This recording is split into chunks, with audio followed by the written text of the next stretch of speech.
유럽중앙은행이 유로존 내 6천여 개 은행을 감독하는 단일 감독 체계가 오는 2014년 초부터 시행됩니다. 세계 최대 인터넷 업체인 구글의 실적이 악화돼 주가가 급락했습니다. 구글은 지난 3분기 순이익이 21억 8천만 달러, 주당 6.53달러로 집계됐다고 밝혔습니다. 이는 지난해 동기보다 20%가량 감소한 것으로 애널리스트의 예상에 못 미치는 수준입니다. 구글 주가는 전날보다 8%가량 폭락했습니다.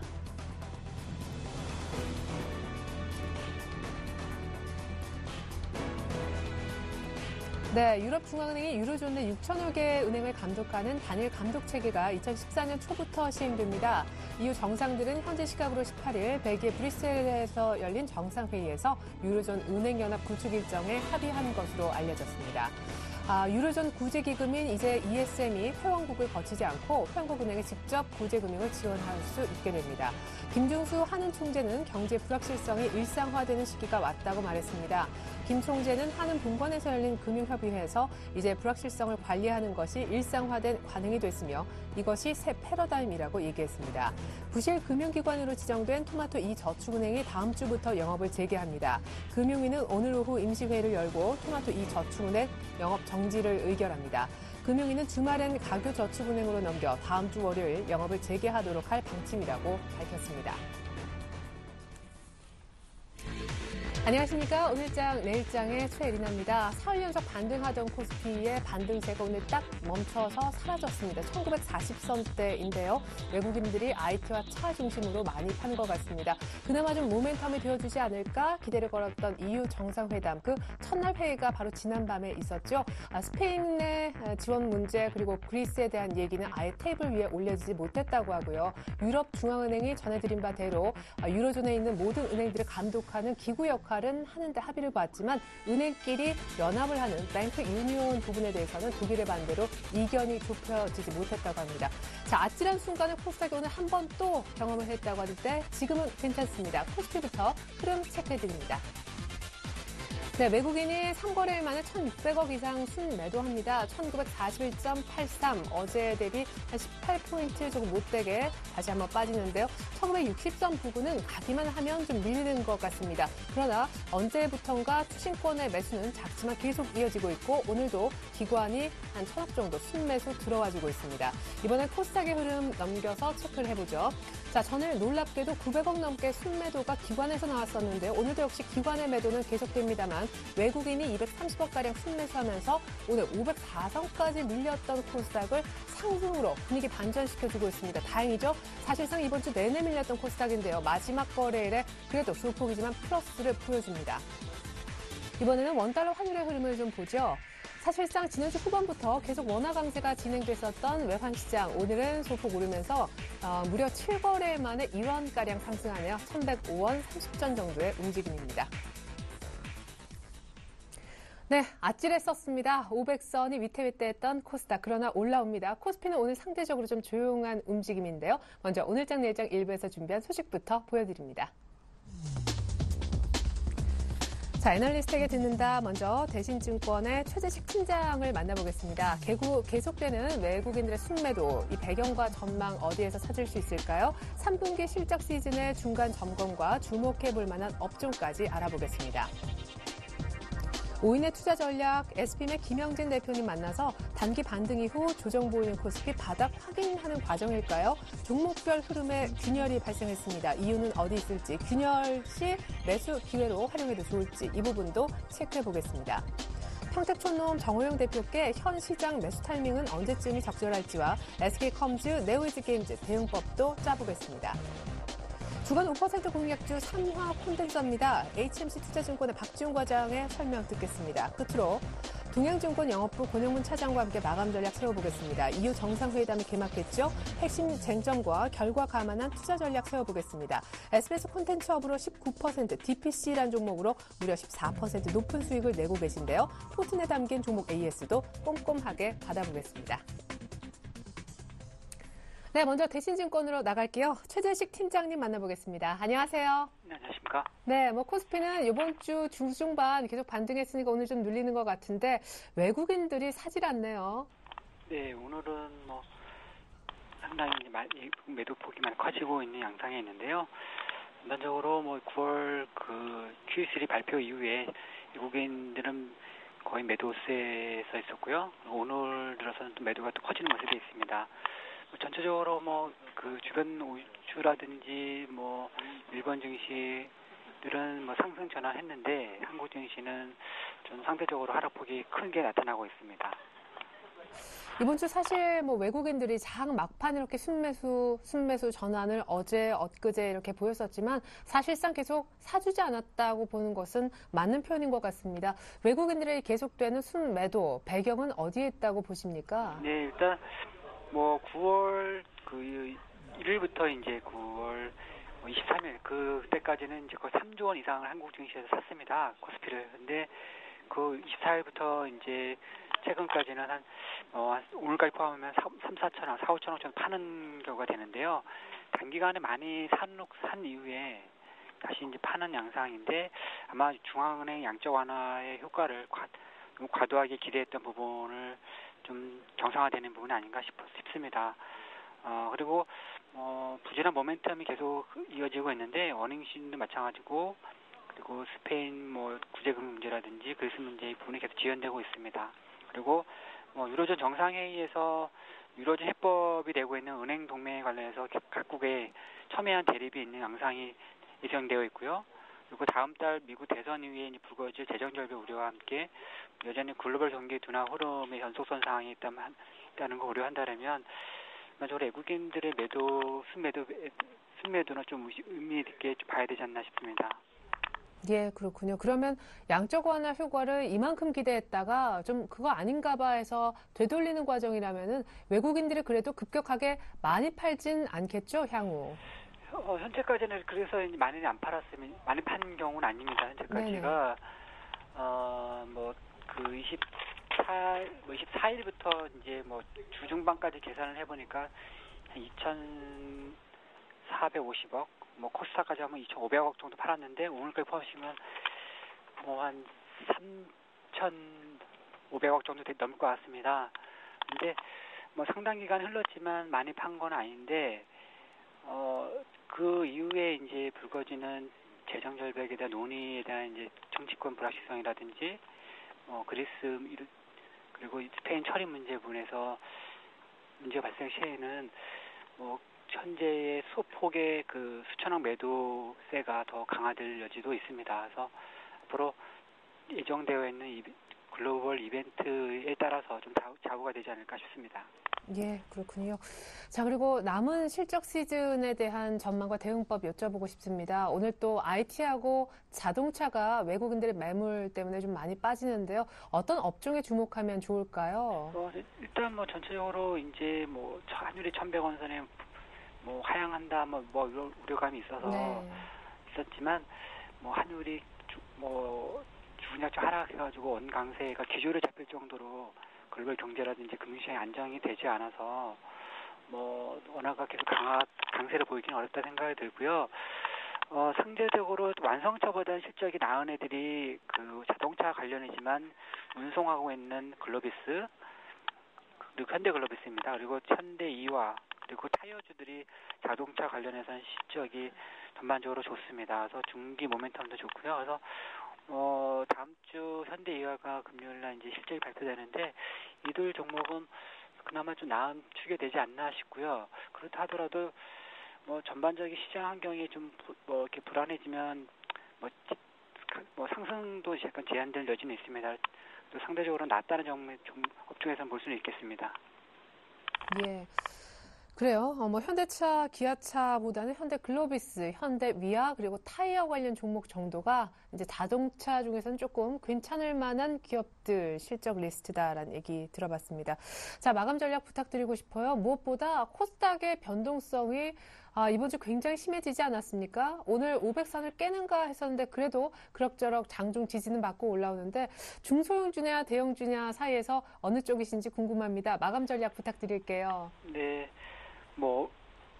아무래도 이제 중성주가 이제 많이 올라서 기술적인 조정을 받는 경우이기 때문에 전체적으로 이제 모든 중소형주가 빠지지는 않겠죠. 그래서 아무래도 그 흐름상에서 좀 실적 이라든지 여러 가지 이제 밸류에이션이 과다하게 올라갔다라든지 실적이 덜 뒷받침되다든지 하는 종목들은 변동성이 커질 것 같고요. 그렇지 않은 종목들은 좀 계속 저가 매수가 있어서 상대적으로 안정되지 않을까 싶습니다. 뭐 대형주 측면을 본다면 뭐 전체적으로 뭐 그 스마트 기기라든지 일부 3분기 좋아지는 3분기 한때 좋아지는 정유 정도, 일부 뭐 자동차 관련 운송 현대이와 뭐 이런 타이어주 제외하고는 전반적으로 실적이 안 좋아서 뭐 대형주가 계속 올라갈 여지도 제한적이지 않나 싶습니다. 그래서 일부 개별적인 흐름상에서의 이제 종목별 접근이 필요하지 않나 싶고요. 전체적인 뭐 큰 흐름이 만들어지기는 어렵지 않나 싶고요. 뭐 그렇지만 이제 뭐 투자 관련 뭐 소재 산업재 섹터보다는 그래도 내수 브랜드 이런 쪽이 그나마 뭐 실적이 뒷받침되고 있어서 좀 낫다고 보여집니다.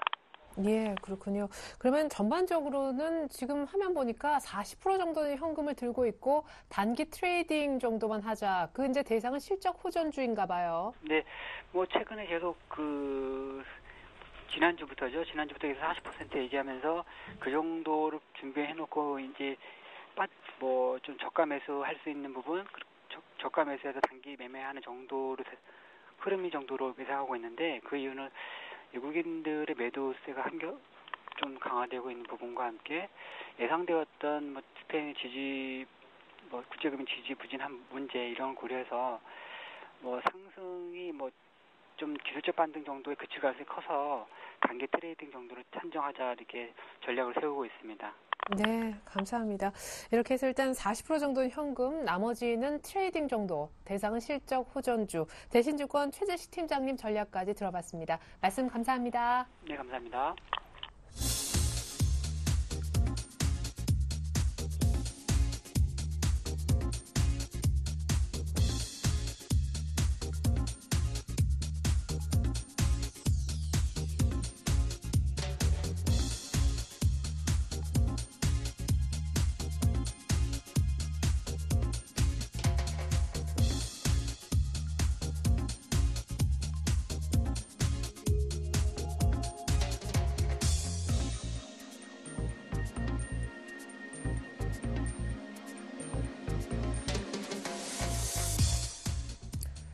네, 이 가운데 오늘은 SPM의 김영진 대표님 만나볼게요.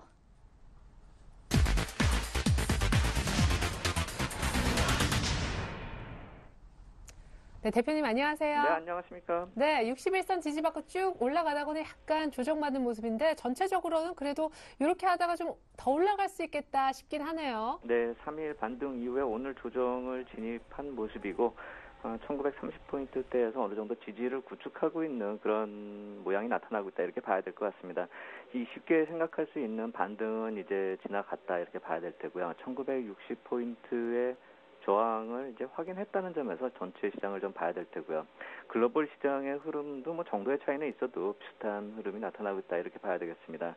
급락 이후에 반등이 나타났고 그리고 다시 조정에 진입한 그런 모습, 바닥을 확인하는 그런 과정에 진입했다 이렇게 보는 게 맞겠고요. 결국 당연한 흐름이 나타나고 있다 이렇게 보면 되겠는데 문제는 이 종목별 흐름이 아주 좀 안 좋은 모습으로 진행이 됐었다는 것이죠. 물론 오늘 좀 약간 안정을 찾고 있는데 어제 그제 뭐 좀 오래 조정을 보인 모습은 한 3일 조정을 보인 그런 종목들도 있는데 그런 종목들 흐름이 약간 좀 안 좋게 흘러가고 있다는 점, 어느 정도 좀 수습이 필요하다. 흐름에 있어서 기술적으로 수습이 필요한 모습이다 이렇게 봐야 될 테고요.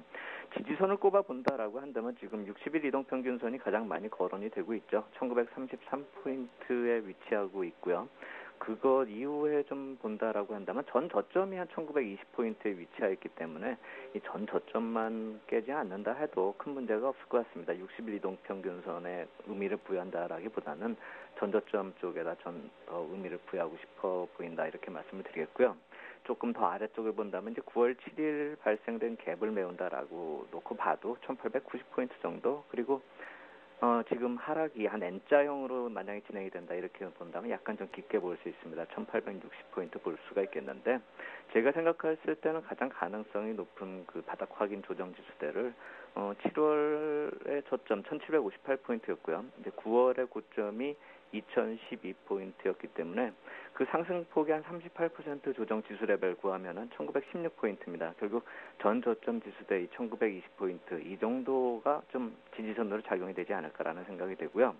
만약 이제 또 1920포인트까지 이게 내려가면 한 20포인트 더 빠지는 그런 모습이기 때문에 이 투자 심리에 따라서 요새 좀 왔다 갔다 이렇게 사람들이 좀 하는 모습들이 보이는데 고점에서는 좋아 보이고 이 저점에서 공포에 질리는 그런 모습이 이 올해 하반기에 좀 계속 나타나고 있는데 이 종합지수에 대해서는 전에 말씀드렸듯이 좀 기계적으로 접근할 필요가 있지 않을까라는 생각이 듭니다. 그렇기 때문에 향후에 1920포인트에 가도 뭐 공포에 질릴 이유가 없고 그거보다 조금 더 내려가더라도 뭐 1890포인트 이 정도에서는 지지선이 또 있다라는 점에서 분할 매수하는 그런 전략으로 좀 접근할 필요가 있어 보인다 이렇게 말씀을 드리겠고요. 좀 싸게 사야 될 이유는 이 수급 개선이 별로 좀 좋게 진행이 되지 않고 있고요. 환율 측면에서 보더라도 언제든지 환율 반등 나오면서 또 외국인 매수에 약화될 수가 있겠죠. 모멘텀도 없는 그런 모습 속에서 대외 요인도 불확실하고 수급 개선도 불확실한 그런 상황이라고 한다면 싸게 사야지만 수익을 낼 수 있다는 그 관점에서 좀 접근할 필요 있겠다 이렇게 말씀을 드리겠습니다.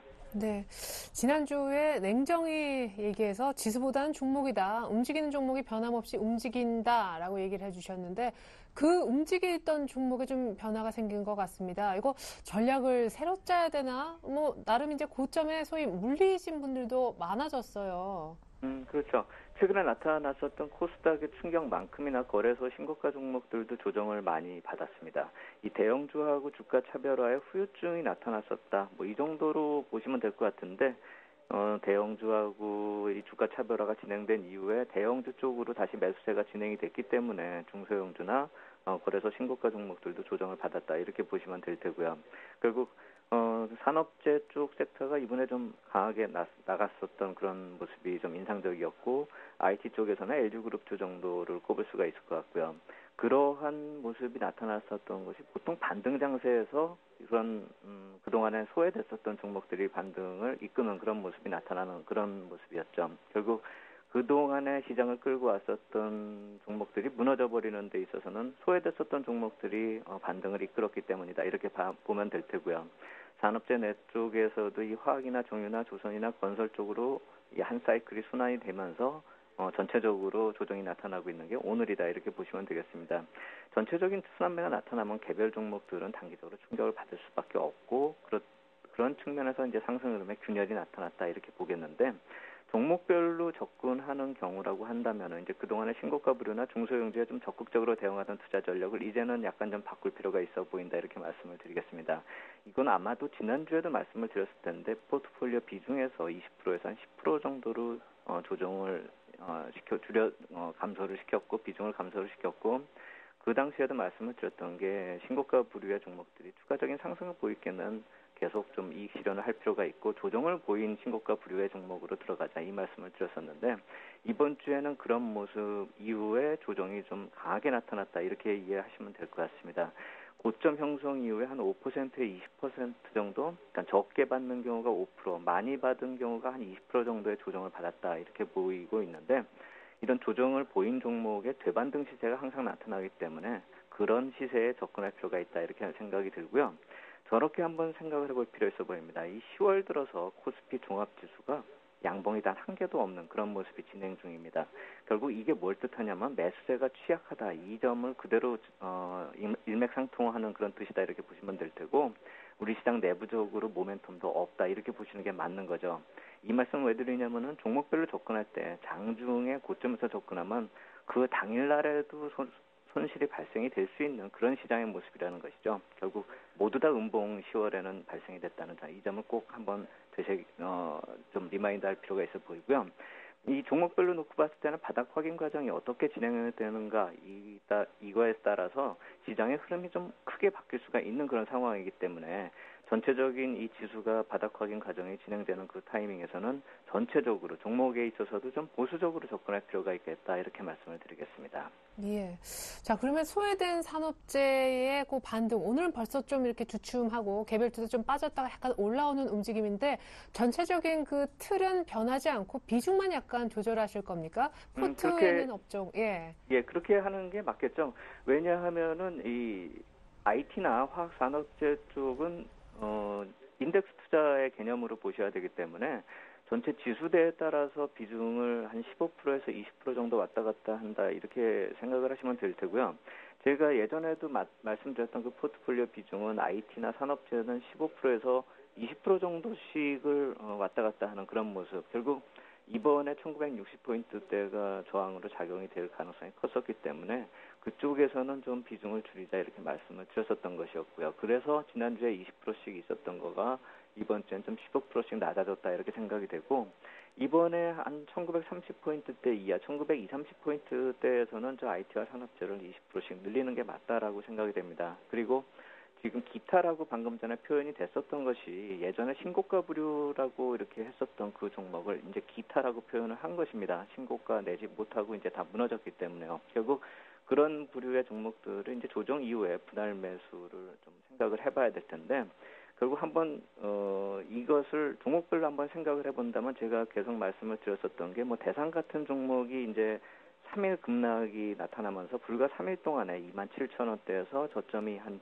22,000원까지 빠진 그런 모습입니다. 결국 22,000~23,000원대에서 이제 안정이 기대되는 그런 모습인데 고점 대비 보면 17%가 빠졌고 이 상승폭을 놓고 따져본다면 피보나치 비율로 봤을 때 이 상승폭의 38% 조정을 받은 모습이다 이렇게 볼 수가 있거든요.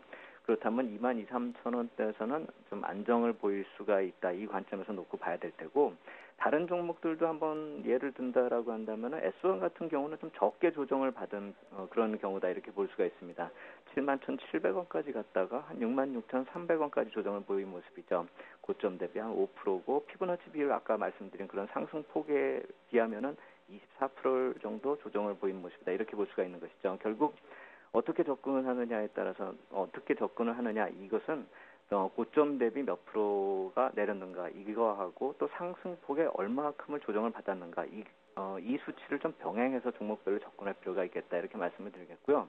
결국 상승폭의 24%냐 38%냐 이거의 관점에서 좀 접근할 필요가 있어 보입니다. 결국 신고가 부류 종목이 시세가 끝났다 이 말씀을 드리는 것이 아니라 어느 정도 종목별로 조정을 거친 이후에 접근할 필요가 있고 예전처럼 신고가 내는 종목들에 바로 진입을 해서 수익을 내는 그런 시기는 이제는 좀 어려운 국면으로 진입을 했다. 결국 조정을 거친 개별 종목으로 진입하자 이 말씀을 드린다 이렇게 말씀을 드리겠습니다. 네, 조정 이후 되반등을 기대하면서 뭐 신고가 낼 때도 그런 말씀하셨었죠. 비싸게 사지 않도록 주의하라. 요즘은 더더군다나 안 된다라는 얘기 들어봤습니다. SP팀의 김영진 대표님 전략이었습니다. 포트까지 감사합니다. 감사합니다.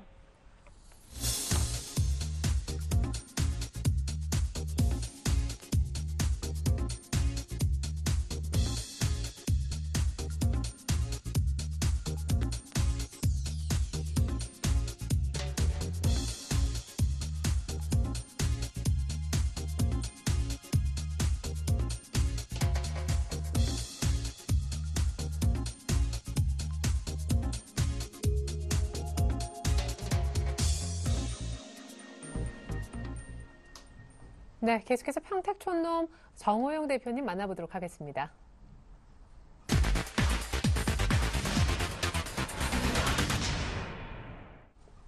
네, 정 대표님 안녕하세요. 네, 안녕하세요. 네, 며칠 이렇게 오르면서 1950, 60까지 잘 간다 했었는데 오늘 여지없이 또 1940까지 내려왔습니다. 코스닥 오늘 걱정했었어요, 장중에. 네, 오늘도 일교차가 상당히 심하죠. 네, 제가 볼 때는 굉장히 좀 불안한 상태가 좀 지속되고 있다 이렇게 볼 수 있겠는데요. 제가 최근에 그 아침 방송도 그렇고 오후 방송에서도 그렇고 그렇게 말씀드렸었잖아요. 코스닥이 왜 그런지 설명드렸었는데 아마도 그런 맥락에서 계속 그러지 않나 싶어요. 그리고 좀 안타깝긴 한 거는 지금 코스닥도 그렇지만은 코스피 같은 경우에 원래 제가 당초에 예측했던 전망까지는 왔는데 제가 좀 더 욕심을 내갖고 1975도 한번 넘지 않을까 이렇게 생각했었는데 좀 허무하게 좀 밀렸습니다. 근데 제가 생각할 때는 한 번 더 반등이 나오지 않을까 이렇게 보고 있기 때문에 만약에 이제 지난번에 그러니까 이제 당초 예측했던 구간에서 매도하셨던 분들은 뭐 다행인데요. 그렇지 않은 분들은 다시 한번 반등을 기대해봐도 되지 않을까 이렇게 볼 수 있겠고요. 코스닥 같은 경우에는 뭐 계속해서 말씀드리지만 미국의 그 나스닥이 다우보다 훨씬 약하고 최근에 한국에서는 있어요. 거기에다가 이제 최근에 좀 심리가 좀 불안하다 보니까 급등락이 연속이 되는데 오늘 반등이 나오긴 하는데 사실은 조금 이거는 전 한 50점 정도만 주고 싶어요. 왜 그러냐면 오늘 지수 반등 사실 셀트리온 때문에 올라가는 거거든요. 셀트리온이 코스닥의 1등주입니다. 대장주예요. 그래서 셀트리온 그 영향으로 올라가는 거기 때문에 약간 좀 거품이 있다 이렇게 말씀드릴 수 있겠고요. 어쨌든 이렇게 해주세요. 주식 비중 말씀드리겠는데요. 1975선을 목표로 다시 한번 기다려 보시고 그때 만약에 오면은 웬만한 종목들은 매도해 주시고요. 아주 탄력 있는 거 말고는 그렇게 좀 해주시기 바라겠고요. 1950선 이상과 미만에서만 말씀드릴게요. 현재는 이제 1950선 아래니까 0에서 25% 정도 해주시면 맞겠고요. 넘어가면 이제 다시 한번 25에서 50까지 당겨주시기 바라겠고요. 어쨌든 짧은 반등 구간이지만 반등하는 거 최대한 여러분들이 활용하셔서 수익 내시면 큰 무리가 없을 것 같습니다. 그리고 이제 지금 현재 그 상황을 봤을 때 어쨌든 제가 다시 한번 강조해드리는 것은 중기적인 추세는 여전히 나쁘게 본다는 거죠. 그건 여러분들이 명심하시고요. 어디까지나 이번의 반등은 좀 단기 반등 차원으로 보시는 것이 무난하지 않을까 이렇게 생각하고 있습니다. 예, 때문에 코덱스 인버스는 꼭 쥐고 계셔야 될 것 같아요. 전일 추천받았던 SK컴즈 AS 요청드려도 좋을까요? 오늘 약간 좀 조용하거나 약간 더 밀리는 것도 같았거든요. 네, 9,500원에 이제 추천해드렸었는데 현재 9,600원대인데요. 뭐 크게 수익 난 것도 없고 손실 난 것도 없습니다. 그런데 컴즈 같은 경우에는 최근에 그 많이 하락했습니다. SNS 관련주하고 더불어서 같이 하락해졌거든요. 근데 최근에 보면은 이제 그 특히 오늘 같은 경우에 뭐 오늘과 내일 KINX, 나우콤 이런 것들이 조금 밀렸다가 오늘 다시 한번 강하게 반등하고 나오고 있는데요. 아마도 SNS 관련주 올라가면 SK컴즈도 같이 올라가지 않을까 이렇게 보고 있습니다. 그래서 일단 여러분들은 이제 손절 5%만 유지해 주시기 바라겠고요. 수익은 10% 정도 하시면 무리가 없을 것 같아요. 그래서 이거는 이제 반드시 이제 정해진 그 기준가를 엄수해 주시기 바랍니다. 무슨 얘기냐면 손절가 오면 무조건 손절하시고요. 목표가 오면 그냥 욕심내지 마시고 정리해 주시는 게 나을 것 같습니다. 왜 그러냐면 현재 그 코스닥 시장이 좀 불안해서 그렇습니다. 불안하기 때문에 지금은 절대로 욕심내지 말고 반등하면 이제 감사합니다 이렇게 생각하고 이제 빨리빨리 던져주시고요. 그다음에 손절가 오면 미련 갖지 마시고 매도해 주시기. 네, 감사합니다. 일단 1975 정도 다시 한번 더 기다려는 보자 하셨습니다. SK컴즈 AS까지 감사합니다. 그리고 오늘 종가 공략 종목이 하나 있다면요. 네, 정 대표님 지금 말씀 중이시죠? 그죠? 예, 저한테는 잘 그 얘기가 들리지가 않아가지고. 자, 다시 한번 혹시 전화를 끊어주셨다가 다시 한번 전화를 주시겠어요? 예, 감사합니다. 잠시 후에 우리 정호윤 대표님만의 종가 공략 종목 좀 들어보도록 하겠습니다. 자, 일단은 좀 전화를 끊어주시길 바라겠습니다. 자, 일단 SK컴즈 전일 추천주였었는데요. 전일에 9,500원 정도 매수가 얘기를 하신 바 있거든요. 오늘은 약간 뭐 그렇게 많은 수익은 아니지만 소폭이네요. 아마 지금 현재가 기준으로 조금 수익입니다. 이 종목은 반드시 단기 대응을 부탁드렸었거든요. 한 10% 정도 수익, 마이너스 5% 하면은 반드시 손절하자. 이 원칙만은 지켜주셨으면 하는 얘기가 있었습니다. 자, 지금 연결이 된 모양이에요. 다시 한번 만나볼게요. 정 대표님. 네네, 죄송합니다. 네, 아니에요. 뭐 그럴 수도 있죠. 오늘 종가 공략주 듣기가 참 어렵네요. 오늘 종목은요? 네, 네오이스 게임즈인데요.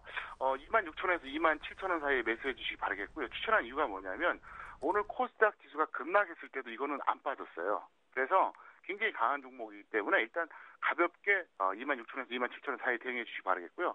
손절이나 이제 수익은 약 5% 정도 이제 하시면은 웬만하면 아마 수익이 날 겁니다. 그래서 일단 코스닥 시황을 참고하시면서 대응해 주시기를 제가 부탁드리겠습니다. 네, 지금까지 뭐 여러 가지 이렇게 2시 이후 시간대 종가 공략주까지 또 그 다음날 바로 AS까지 해주셨던 정호영 대표님 말씀 참 잘 들었었습니다. 그러나 저는 내일 강연에 있다고 들었는데 참석하면 특별한 선물까지 준비하셨다고요? 네, 현 시점에서 최고의 중기 종목을 하나 엄선해 드리겠고요. 그 다음에 절대 저평가 중장기 종목도 하나 좀 제가 추천 좀 해드리겠습니다. 그리고 시황과 업종에 대해서 아주 실전적인 노하우를 교육시켜드리겠습니다. 네, 좋습니다. 강연의 일정 지금 화면에 나가고 있는데 간략하게 한 말씀 좀 부탁드릴게요. 내일 2시에 하네요.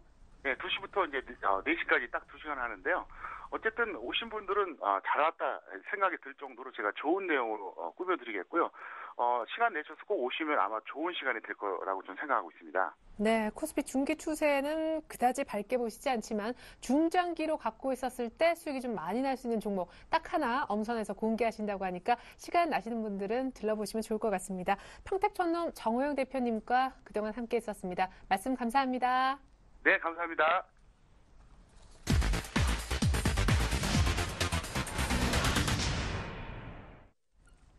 네, 안녕하세요. 주간 5% 공략주 김보람입니다. 네, 오늘도 다음 주 금요일까지 5% 수익을 낼 수 있는 종목을 받아볼 텐데요. 먼저 이번 한 주의 관심 종목 수익률부터 확인하고 시작하겠습니다.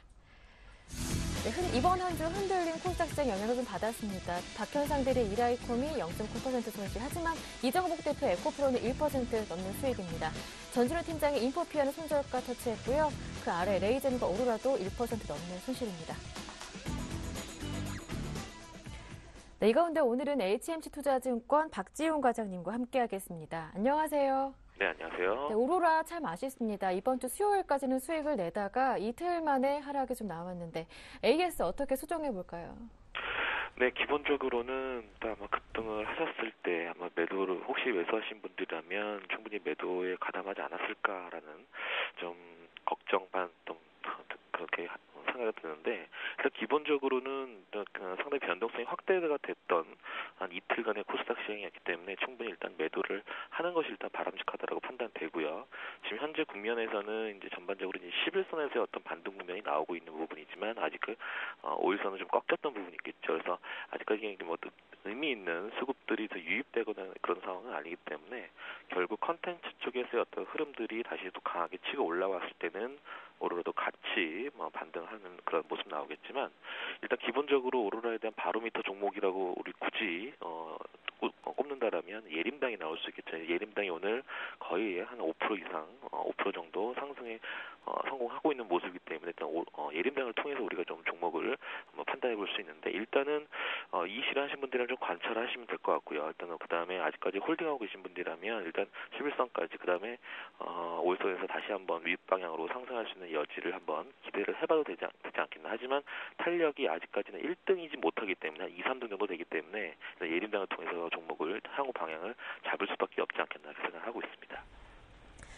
네, 이 종목의 바로미터가 되는 예림당의 오늘장 큰 폭의 상승을 염두에 둔다면 다시 한번 오늘의 관심 종목이었던 지난주 관심 종목 오로라도 반등할 수 있지 않을까 긍정적인 전망을 주셨습니다. 네, 그래서 이번에 오늘의 공략주는 이러한 변동성 장세의 안정적인 종목, 그런 종목 주신다고요? 예, 일단은 오늘 시장 자체가 물론 비단 오늘만 봐야 되는 건 아니지만 계속적으로 상황이 녹록지 않은 그런 장이 계속 연출되고 있는 상태고, 이제 3분기는 끝났다. 올해 4분기를 봐야 된다는 관점입니다. 그래서 3분기 시장에 대해서 실적이 다소 컨센서스가 낮게 형성된 종목 같은 경우는 이미 하락을 먼저 했던 부분이 있기 때문에 일단 선반영 논리로 지금 접근을 해야 되는 거고, 3분기 실적을 바라보기보다 오히려 4분기 실적을 바라보는 관점에서 종목을 좀 가져왔고요. 그다음에 두 번째 관점은 상당히 최근에 시장의 변동성이 매우 크기 때문에 매일매일이 옵션 만기를 같습니다. 그렇기 때문에 일단 좀 안정감 있게 좀 가는 종목, 스트레스를 덜 받고, 그 다음에 밤에 잘 때 좀 발 뻗고 잘 수 있는 종목이 뭔가 있을까 했을 때 일단 중소형주 쪽에서 하나 잡아봤는데, 일단 삼화 콘덴서입니다.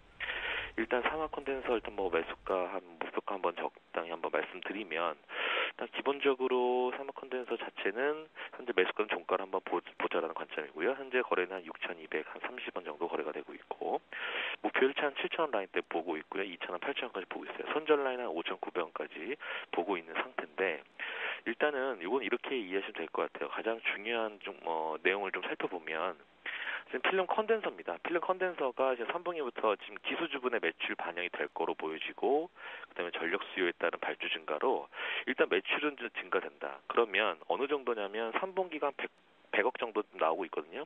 그럼 4분기는 200억 정도 매출되는 거죠. 그러면 매출 부분만 따지면 이 사업분만 따지면 전년 그러니까 QOQ 대비했을 때, 전분기 대비했을 때는 100% 상승입니다. 그래서 실적 모멘텀이 가미가 될 수 있는 부분이고, 다만 이 종목 특징이 상승이 아직까지는 의미 있는 거래량이 좀 아쉽지만 충분히 실적 시즌 도래하면서 진가를 좀 발휘할 수 있게 된다면 주가가 상승하거나 그러면 거래량은 당연히 자연스럽게 증가하는 법이고요. 그다음에 산화 콘덴서 하면은 대표적인 네임이 하나 떠오르죠. MLCC 사업이죠. 이게 좀 최악이었어요. 근데 TV나 지금 가정용 MLCC 수요 부진은 상당히 이미 다 알고 있는 내용이고 오히려 자동차나 2차 전지 모바일 쪽에서 신규 분야에서 보완되고 있는 부분이 있거든요. 그러면 4분기부터 MLCC 매출이 급격하게 증가한다. 자, 그러면 상반기와 하반기 나눴을 때 이 종목은 전략 후강의 실적 체제다. 그러면 4분기서부터는 본격 턴어라운드 성공할 거로 보여지고 올해는 한 매출 한 1,700개, 그다음에 영업이익이 한 100억 정도 나올 거로 보여지거든요. 이 시가총액을 잘 봐야 돼요. 648억입니다.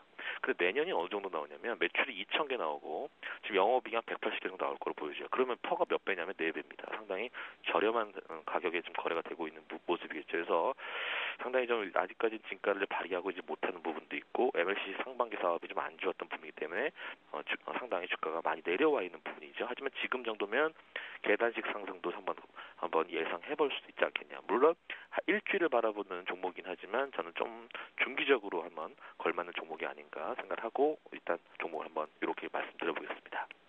네, 오늘 종가로 공략이 가능한 종목이다 이런 말씀이시죠?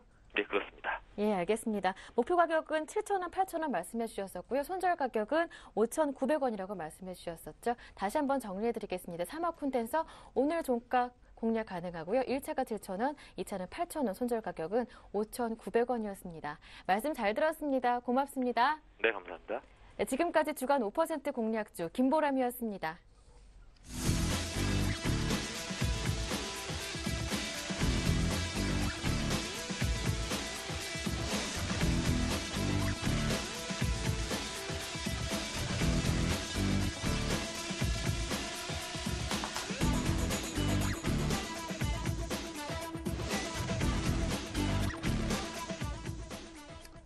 네, 코스닥 괜찮을 것 같아요. 517선 플러스권 유지하고 있습니다. 코스피는 1943선 정도의 움직임입니다. 다시 한번 마감 전략 짜볼게요. 동양증권 영업부에서 권영문 차장님 나와주셨습니다. 안녕하세요. 네, 안녕하십니까. 네, 무엇보다 이후 정상회담을 통해 본 마감 전략 세워주신다고요? 네, 19일, 20일 이제 주말을 지나면서 EU 정상회담이라는 굵직한 이슈가 남아 있습니다. 정상회담을 통해서 이제 향후에 이제 은행 연합에 대한 그런 청사진에 대한 기대감이 있을 수가 있는데 사실상 이런 부분들에 대해서는 기대감은 사실상 대부분의 시장 참여자들이 기대감을 가지지 않고 있기 때문에 뭐 적당한 타협이 나오게 된다라면은 시장 상승에 영향을 미칠 수가 있을 거라고 예상이 되고요. 네, 독일이 워낙 반대해가지고. 그렇죠. 예. 그렇지만 뭐 타협이 나오지 않는다고 하더라도 뭐 크게 실망할 것은 아니다라고 볼 수가 있겠습니다. 그리고 또한 뭐 스페인에 대한 구제금융 이슈 또한 이 EU 정상회담을 통해서 될 수 있을지 이런 부분들이 네. 또 기대가 될 수 있는 부분들인데요. 예, 그러니까 우선, 첫날에는 아예 거론이 안 됐다고. 네, 예, 그렇죠.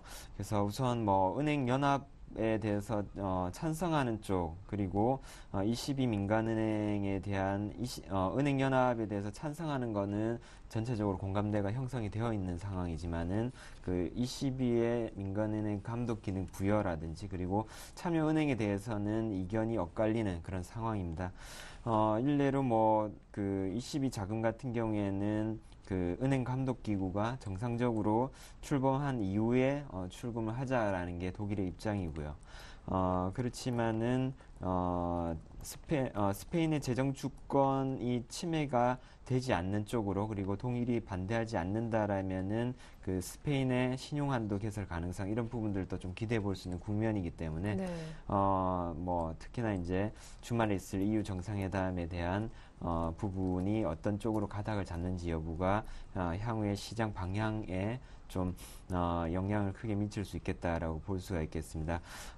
독일이 뭐 반대하지 않는다라면은 스페인의 신용 한도 개설 가능성 이런 부분들에 대해서도 신용 라인만큼의 어떤 그 자원을 22로부터 좀 끌어쓸 수 있다라는 점 때문에 스페인 국채금리 또한 하락하는 그런 네. 한 주의 그런 모습을 보여주었죠.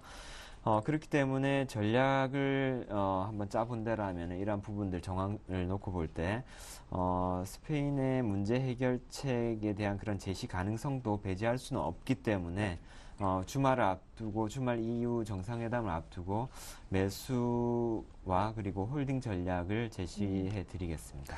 네, 그러고 보면 사실 오늘 밤에 이제 말씀해주신 요 EU 정상회담 이틀째 맞으면서 끝이 나게 될 거고, 그 바로 다음날 이제 스페인의 지방선거가 열리면서 요 회의 때는 얘기가 안 나오더라도 최소한 이제 다음 주 초 되면은 더더구나 스페인은 기대를 걸 수 있는 그런 재료가 되지 않을까.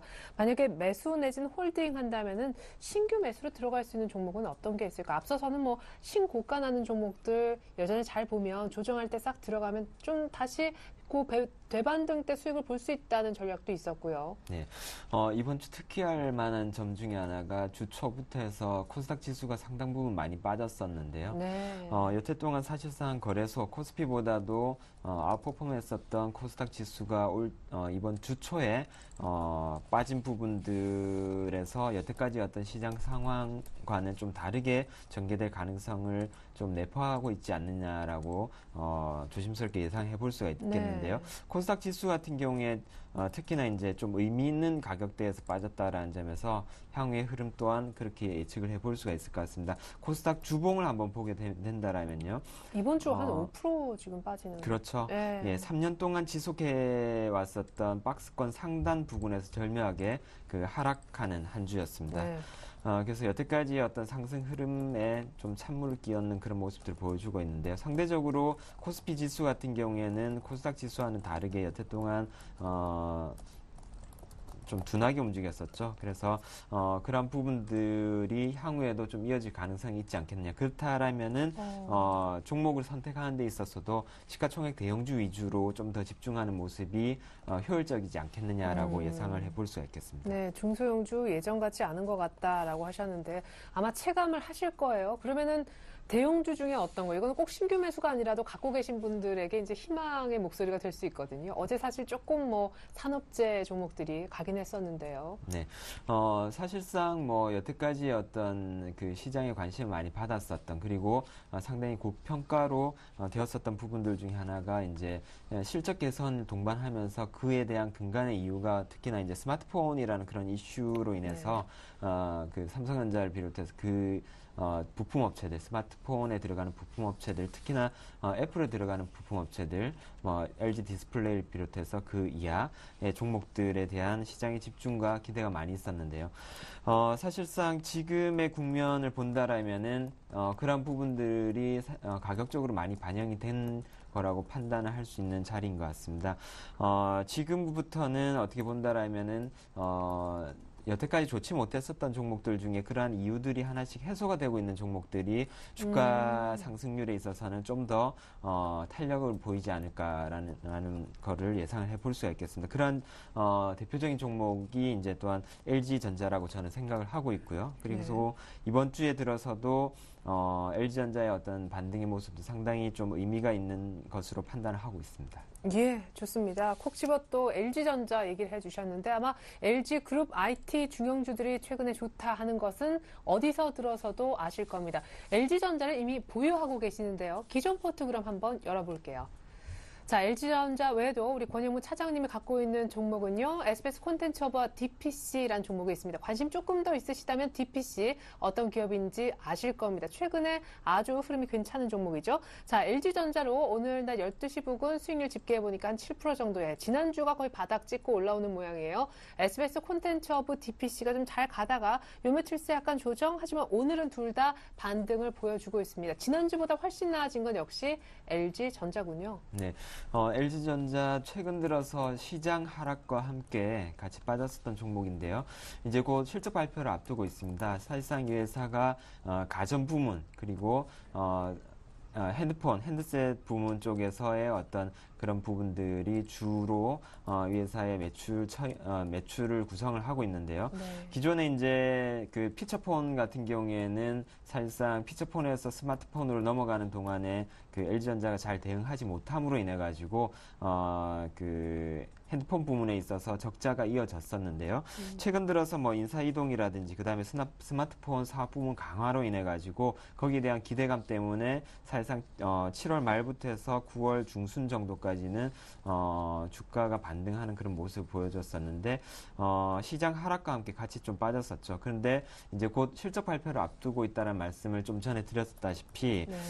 이 회사가 이제 이익 내는 구조가 변하고 있습니다. 여태까지 어떤 피처폰 판매와 그 사업 부문에 대한 그런 적자로 인해 가지고 좀 실적에 타격을 받았다라면은 지금은 가전 사업 부문 기존에 뭐 이런 부분들을 가지고도 한 1조 가량의 그러한 1,000억 가량의 이런 이익들은 네. 가능한 수준이다라는 거죠.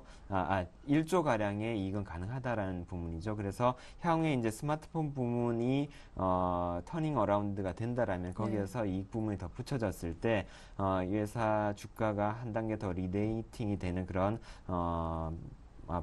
반전이 나올 수 있는 그런 자리가 될 수가 있겠다라는 판단입니다. 역시나 매수가 68,975원을 제시를 해드렸었는데요.